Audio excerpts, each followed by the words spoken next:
কিতা হয়েছে ঘটনা কৌছেন? দেখুন এটা তো আমার শ্বশুর বাড়ি, বুঝছেন নি? তো শ্বশুর আমার বউ এখানে আইছে আমার এখান থেকে, ঠিক আছে? এখানে আওয়ার পরে আজকে প্রায় কদিন, আজকে 2-3 দিন হয়েছে এখান থেকে আমার বউ নিখোঁজ হয়েছে। নিখোঁজ যাওয়ার পরে হঠাৎ করে আমার তো শ্বশুর শাশুড়ি সবও বয়স্ক, তারা তো আর এটা ইয়ে করতে পারো না। এরপর লগে লগে আমার তারা জানাইছে। তখন আমি এখানে আইছি, আইয়া এখানে দেখছি, দেখাতেছে যে আমার বউটা নিখোঁজ হয়েছে।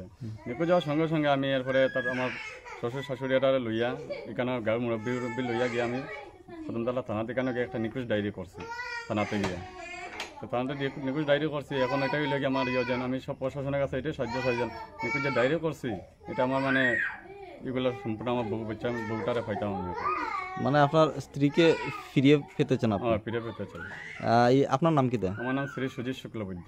আপনার বাসা কোন জায়গা? আমার বাসা আসাম, গ্রাম হলে শিবেরগোল, কাছার ডিস্ট্রিক্ট।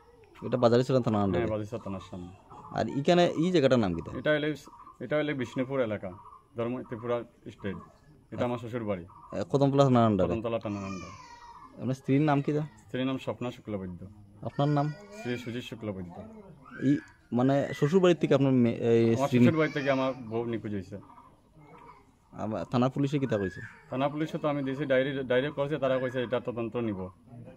আপনি কিতা চাইতেছেন? আমি চাইছি তারা তদন্ত নেওক বা সব পুরা প্রশাসন মিলে এটা তদন্ত নিয়ে আমার স্ত্রীকে এখন তারা ঘুরিয়ে দেওক, মিলাইয়া দেওক। কবে নিখোঁজ হয়েছে? আজকে 3 দিন হয়েছে।